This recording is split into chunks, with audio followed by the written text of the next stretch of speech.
धूप दीप नैवेद्य थे, भगवान ने विधिवत पूजन किया। रुक्मिणी महारानी आतिथ्य विप्र ब्राह्मण सुदामा जी के लिए 56 प्रकार के व्यंजन को तैयार किया। अब भगवान के व्यंजन तैयार होकर के उचित में आ गया, थाल लग करके बढ़िया सुंदर आ गई। थाल भगवान ने निवेदन किया, चलिए मित्र भोग लगाइए। मित्र ने जैसे रत्नेंद्रिय भोजन को देखा, 56 प्रकार के भोजन को देखा। आज भगवान को अपने उन बच्चों की याद आ गई, जीवन के अपने अनेक कष्टों की याद आ गई। भगवान कहते हैं कि मित्र भोग लगाओ। विप्र ब्राह्मण सुदामा जी तो भोग लगाते हैं, पर कहते कन्हैया जो मेरे सुंदर सूखी रोटी में आनंद है, वह 56 प्रकार के इत भोजन में आनंद नहीं है। ये रत्नेंद्रिय बढ़ाती है, जीवा को रत्नेंद्रिय बढ़ जाती है। भगवान ने कहा कि मित्र लगाओ भोग। विप्र ब्राह्मण कहते हैं लल्ला तुम भी आकर के मेरे साथ बैठ के भोजन करो। सुखदेव जी कहते राजन परीक्षित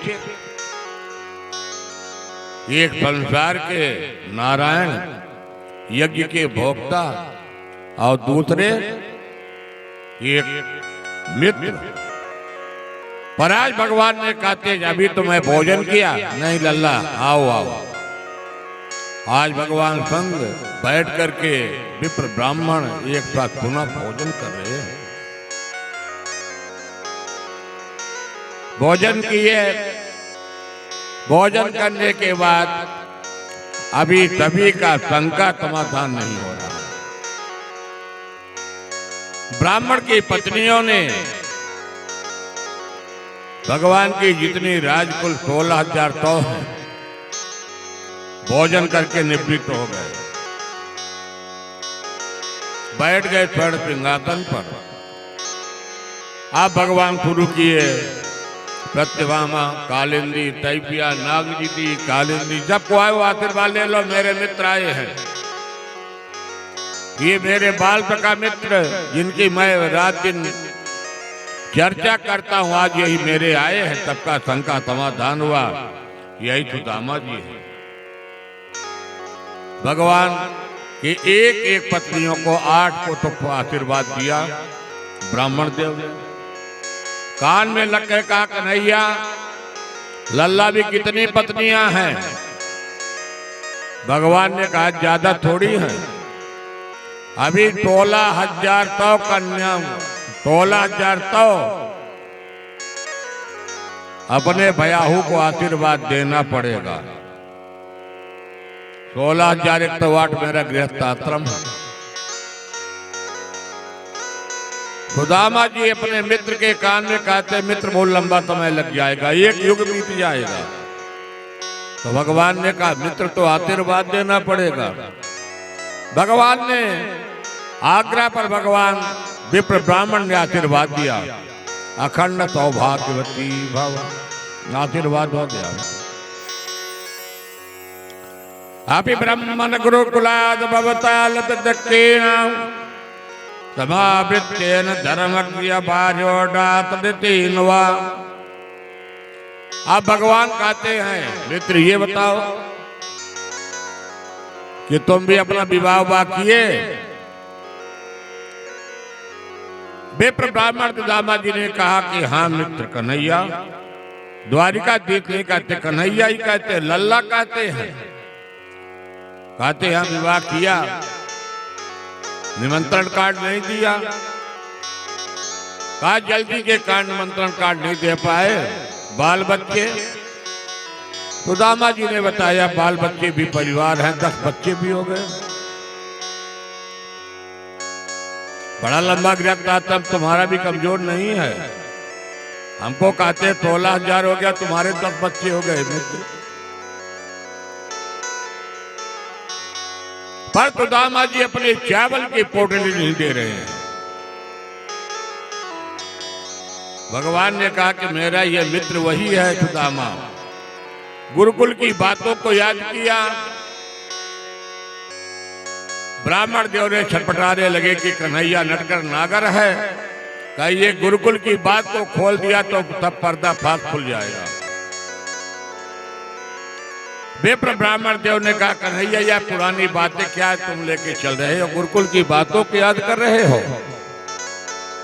और भगवान ने एक बार में सुदामा जी के हाथों की पोटली कांख पे निकाल लिया। अजय के कांख के निकाल करके पोटली को खोला। एक मुट्ठी चावल स्वयं द्वारिकाधीश ने ग्रहण किया। बोले द्वारिका नाथ भगवान की। द्वारिका नाथ भगवान ने एक मुट्ठी चावल ग्रहण किया। बगल में खड़ी रुक्मिणी महारानी ने हाथ पकड़ लिया। कच्चा चावल खा रहे थे, नाथ पेट में तकलीफ हो जाएगी, दर्द। रुक्मिणी महारानी को मालूम है यदि द्वारिका नाथ दूसरा मुट्ठी का चावल ग्रहण किए तो पता चला कि द्वारिकाधीश सुदामापुरी पहुंच गई। एक मुट्ठी चावल भगवान ने ग्रहण करने के पश्चात भगवान ने क्या सुंदर कहा, पत्रम पुष्पम फलम तोयम यो मे भक्त्या प्रयक्षन्ते तदा भक्त्यक्तुम मामि प्रीत्यात्माना।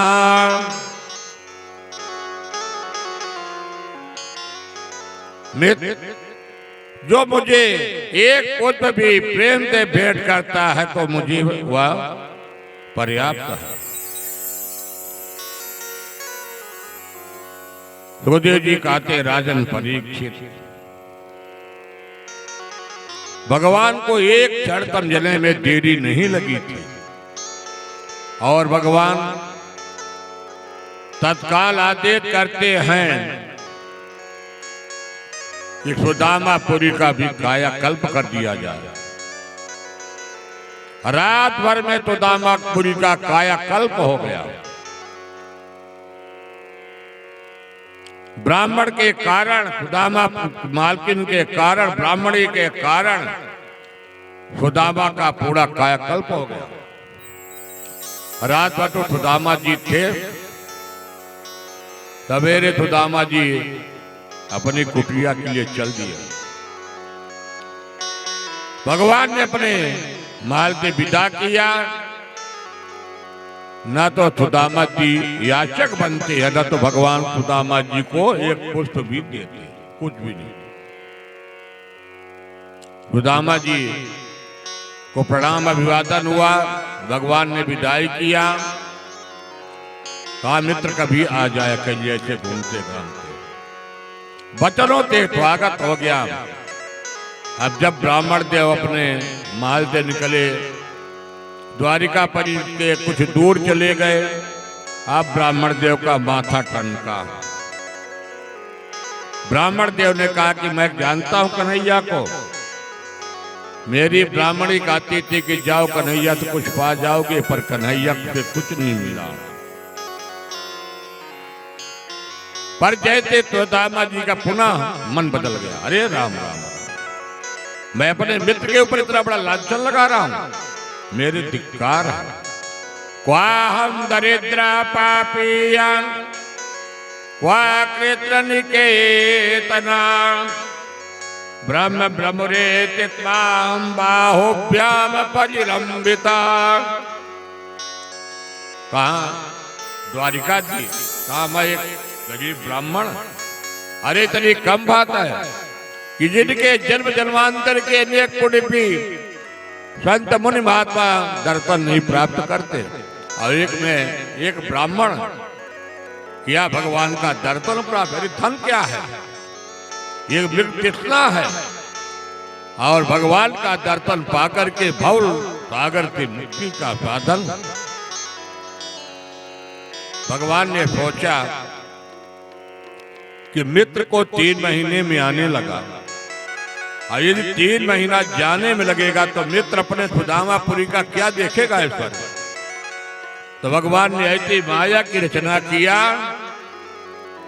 कि सुदामा अपने सुंदर सवेरे सवेरे 4 बजे मुहूर्त में अपने घर सुदामापुरी पहुंच गए।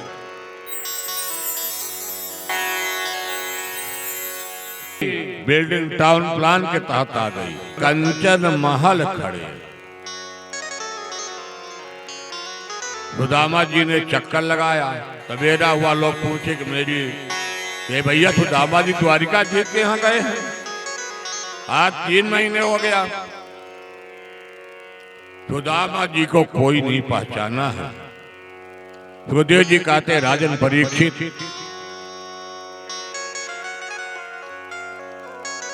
जो द्वारिका जी के यहाँ जाएगा वह सुंदर वस्त्रों से अलंकारों से युक्त होकर के आएगा कि ऐसे आएगा। सुदामा जी को कोई नहीं पहचाना। सुदामा जी अपने कंचन रूपी महल के सामने अपनी छड़ी गाड़ करके बैठ गए। द्वारपालों से कहा, द्वारपाल जाओ बैठाने को बोल दो, इस मकान का जो रिकॉर्ड लेके आए, मेरे घर में कब्जा कर लिया।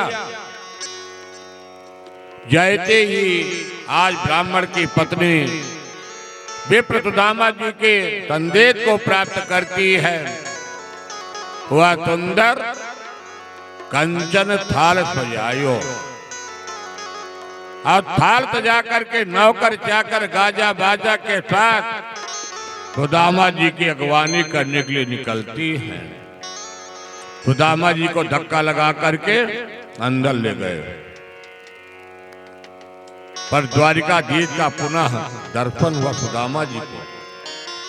और सुदामा जी को जैसे दर्शन हुआ तो सुदामा जी ने क्या कहा, विपदो नैव विपदा संपदो नैव संपदा विपदित वर्ण वेदो संपद नारायण मृते।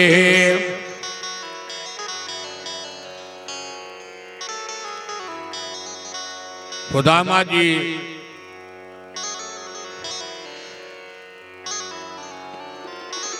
जब भगवान नारायण के दर्शन मिला, भगवान ने कहा, सुदामा जी मैं आपको कुछ भी नहीं दिया हूं, मैं अपने बच्चों को दिया हूं, ब्राह्मणी को दिया हूं, मैं आपको जानता हूं, आपको किसी प्रकार से धन की लालसा नहीं है। भगवान ने कहा कि तुम्हारा अविचल भक्ति मुझ में बनी रहेगी। जो सुदामा जी का आदि का उम्र बचा गृहस्थाश्रम में सुदामा जी पुनः प्रवेश किया, और सुदामा जी इतना वैभव पा करके भी सुदामा जी के मन में कभी अभिमान नहीं आया है, और अंत में गोविंद के धाम की प्राप्ति सुदामा जी को होती है। मुझे तो